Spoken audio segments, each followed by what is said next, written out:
My name is Kofi Odro-Domfe, a leading authority in national economy. I'm going to talk about recession. What causes recession and how it could be avoided. Also, I'll touch on the two great economies that are already afflicted by recession and show how they can sift themselves out of recession into economic recovery positions. And these two great nations are Britain and the United States. Recession is the disengagement of economic activities in a sector or certain sectors of a national economy, whereby, in the first instance, economic stagnation sets in, followed by an economic downturn, and ultimately, economic crash, which we all know as recession.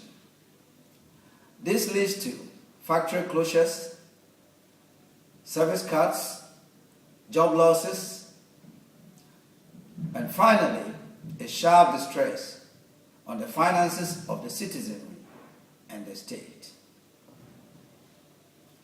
In order to understand recession, one needs to appreciate what actually underpins a national economy. Every economy is underpinned by factors other than monetary, namely manufacturing, service, and/or territorial resources, also known as natural resources. Money, important as it may be, is not a primary commodity, but the most wonderful conceptual function designed to drive supply and demand under manufacturing, service, and territorial resources. However, an economic policy or an economic behavior undermining supply and demand in any of the numerous aspects of either manufacturing, service, or territorial resources may stall consumer confidence and could also raise supplier doubts. When this happens, the result is stalemate and consequent economic turmoil. And this is exactly what happened to the British and the US economies at the peak of the subprime mortgages in 2008 and continues to prey upon them to date. This means there is a common denominator undermining economic growth in these two great nations, and that denominator is pointing at the housing sector. It is the same denominator which triggered the economic behavior that gave rise to the housing turmoil, which in turn caused the recession. Following this series of events or incidents, it becomes clear that if the policy attitude and the combined economic behavior of the lending institutions as well as that of the consumers had been identified, monitored, and provided for, the current recession facing Britain and the US could have been avoided. Therefore, categorically, recession is not an inherent aspect of national economy,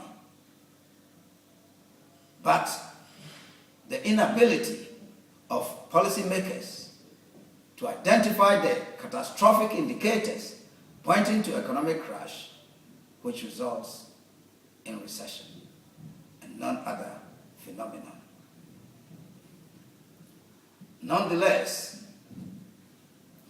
Britain and the United States can still invoke or engage politicific calculus and invest in the exact idle capacity location within the housing sector as shall be certified. Once this exact idle capacity location is established and rightly directed, it will totally decondense the irritant capacity, distorting economic growth in these two great nations. Generating hundreds of thousands of jobs immediately, not in 2 years, not in 4 years, but generating hundreds of thousands of jobs immediately, as well as fiscal drag, direct taxation, and above all, a new class of private sector wealth for many who otherwise would have remained poor. For those in the lower income bracket, it will cause house prices to fall to affordable levels, stabilizing prices, whilst ensuring the continuity of housing supply over demand.